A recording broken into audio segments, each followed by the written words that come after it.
السلام علیکم ورحمۃ اللہ وبرکاتہ. جی مفتی صاحب کی بارگاہ میں عرض یہ ہے کہ اگر پان سگریٹ یعنی سوار وغیرہ جیب میں ہو تو مسجد میں اس کو لا سکتا ہے یا نہیں، اور جیب میں ڈال کر نماز پڑھ سکتا ہے یا نہیں؟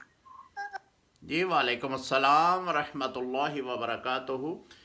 کوشش بھائی یہ کیا کریں کہ جب آپ سوال ریکارڈ کرا رہے ہوتے ہیں نا تو بچے جو ہیں وہ آپ کے قریب نہ ہوں. اب آپ نے سوال کیا تو بچے پیچھے بول رہے تھے.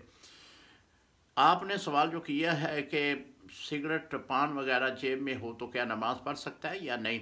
دیکھیں یہ سگریٹ پان اس میں تمباکو استعمال ہوتا ہے، تمباکو سے بدبو آتی ہے، اور بدبو والی کوئی بھی چیز جو ہے مسجد میں لے جانا مکروہ ہے. سیدی اعلیٰ حضرت امام احمد رضا خان بریلوی رحمۃ اللہ تعالی علیہ آپ نے ایک بہت پیارا فتویٰ دیا.